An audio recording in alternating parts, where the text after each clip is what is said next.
नमस्कार, मी अनुष्का. जिभेवर रेंगाळणारी चव म्हणजे समर्थ किचनमध्ये तुमचं खूप खूप मनापासून स्वागत. आज आपण ओट्सचे पौष्टिक असे लाडू तयार करणार आहोत. हिवाळा सुरू झालेला आहे आणि पौष्टिक लाडू झालेच पाहिजेत, नाही का? तर आज आपण हे ओट्सचे पौष्टिक लाडू कसे करायचे ते पाहूयात. सुरुवात करूया आजच्या व्हिडिओला.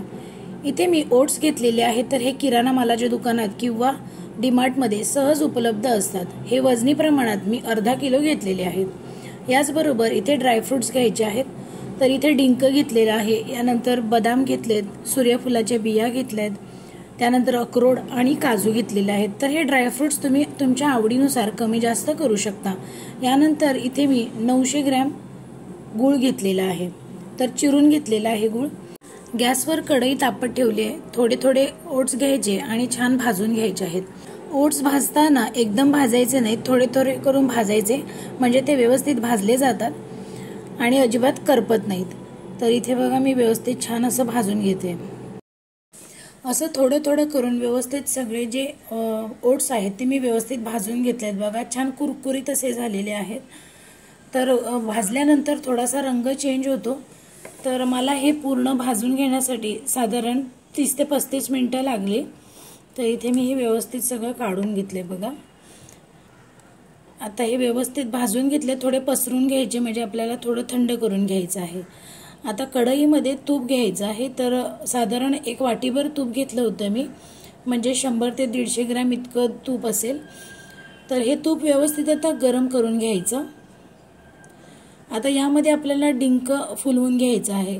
तर इथे थोडा थोडा डिंक घालायचा आणि व्यवस्थित फुलवून घ्यायचा आहे. डिंक जर जास्त घातला आणि फुलवून घेतला तर तो व्यवस्थित फुलत नाही. तर त्यामुळे थोडा थोडा करून व्यवस्थित असा छान फुलवून घ्यायचा आहे. तर इथे मी व्यवस्थित छान फुलवून घेतलाय. बघा आता हा मी काढून घेते. अशाच पद्धतीने उरलेला सगळा डिंक जो आहे तो मी व्यवस्थित छान असा फुलवून घेते. तर तुपातच शक्यतो करायचा. तर इथे बघा मी सगळं छान असं फुलवून घेतलेलं आहे डिंक. तर ड्रायफ्रुट्स जे आहेत ते तुम्ही तुमच्या आवडीनुसार कमी जास्त करू शकता. तर हिवाळा आहे त्यामुळे मी डिंक सुद्धा थोडा जास्त घेतलेला आहे. तर वजनी प्रमाणात हा 50 ग्रॅम डिंक आहे.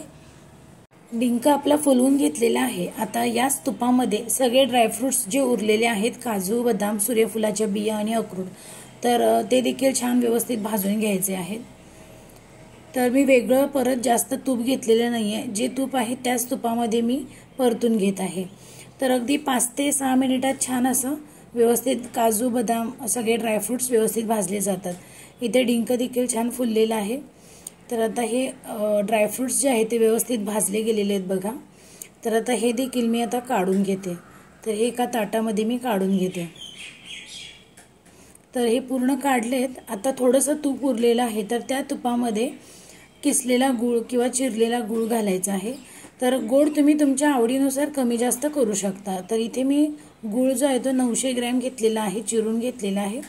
तर यामध्ये पाणी वगैरे अजिबात घालायचं नाही आहे. गूळ आपल्याला फक्त वितळवून घ्यायचा आहे. गुळाचा पाक देखील करायचा नाही आहे. गूळ वितळतोय तोपर्यंत हे जे ड्रायफ्रुट्स आहेत ते मिक्सरला आपण फिरवून घेऊयात. मिक्सरला फिरवत असताना बारीक पेस्ट करायची नाही आहे, तर थोडीशी भरड अशी ठेवायची आहे. तर इथे बघा मी आता हे मिक्सरला छान अशी भरड करून घेते. थोडंसं रवाळ टेक्स्चर राहिलं पाहिजेत. तर इथे बघा मी व्यवस्थित मिक्सरला फिरवून घेतलेलं आहे. थोडंसं रवाळ असं टेक्स्चर आहे. तर आता हे मी आता एका परातीमध्ये काढून घेते. तर छान तुपामध्ये भाजल्यामुळे खमंग असा वास येतो आणि लाडू खूपच छान लागतात. तर हे सगळे मी काढून घेतलेत. व्यवस्थित पसरवून घ्यायचं आहे.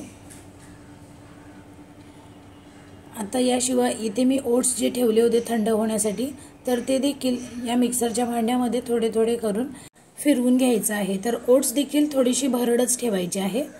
तर इथे बघा छान अशी भरड तयार झालेली आहे.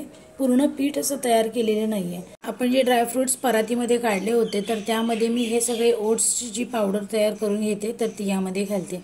तर थोडं थोडं करून मी सगळी जी आहे ते ओट्स व्यवस्थित मिक्सरला फिरवून घेतलेले आहेत. आता सगळे ड्रायफ्रुट्स आणि ओट छान व्यवस्थित मिक्स करून घ्यायचं आहे. तर छान एकजीव झाल्यानंतर यामध्ये आपल्याला डिंक घालायचा आहे. तर डिंक हातानेच असा चुरून घ्यायचा आहे. तर पूर्ण डिंक जो आहे तो पूर्ण असा बारीक करायचा नाही आहे, कारण जेव्हा आपण लाडू वळून जेव्हा खातो आपण तर तेव्हा तो दाताखाली असं कुरुम कुरुम छान लागतो. तर त्यामुळे मी ते हातानेच असं कुस्करून घेते आणि असा यामध्ये ॲड केलेला आहे.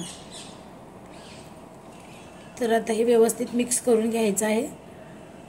डिंक, सगळे ड्रायफ्रूट्स आणि ओट्स व्यवस्थित एकजीव करून घ्यायचं आहे.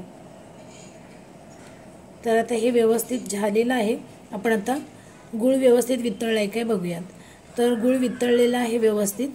आपल्याला पाक अजिबात करायचा नाही आहे, फक्त गूळ वितळवून घ्यायचा आहे. तर वितळवून घेतलेला आहे मी. आता गॅस बंद केला आणि आता वितळवलेला गूळ तयार मिश्रणामध्ये घालायचा आहे.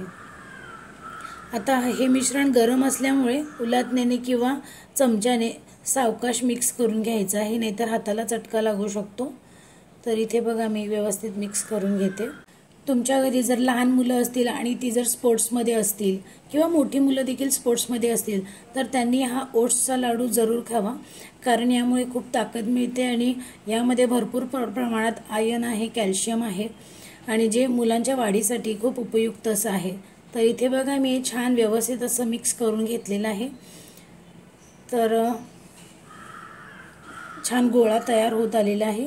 तर आता मी हातानेच थोडंसं व्यवस्थित मिक्स करून घेते. मिश्रण कोमट आहे आता. तर हाताने छान लाडू वळून घ्यायचे आहेत. तर जितक्या आकाराचा लाडू हवा आहे लहान मोठा तर त्या आकाराचे छान असे लाडू वळून घ्यायचे आहेत. तर बघा असे सुंदर असे पौष्टिक हेल्दी असे ओट्स लाडू खाण्यासाठी तयार झालेले आहेत. तर इथेच मी असे सगळे उरलेले लाडू जे आहेत ते छान असे तयार करून घेते. बघा किती सुंदर दिसत आहेत आणि जितके सुंदर दिसत आहेत तितके चवीला खूपच अप्रतिम असे तयार झालेले आहेत. आपल्या मुलांना बाहेरचे जंक फूड, वेफर्स असे पदार्थ देण्याऐवजी हा जर लाडू दिला तर हा हेल्दी सुद्धा आहे आणि जो त्यांच्या वाढीसाठी उपयुक्त असा आहे. तर तयार झालेले आहेत पौष्टिक असे ओट्स लाडू. आजचा व्हिडिओ तुम्हाला कसा वाटला कमेंटमध्ये नक्की सांगा. पुन्हा भेटू, तोपर्यंत मस्त खा आणि आनंदी राहा. धन्यवाद.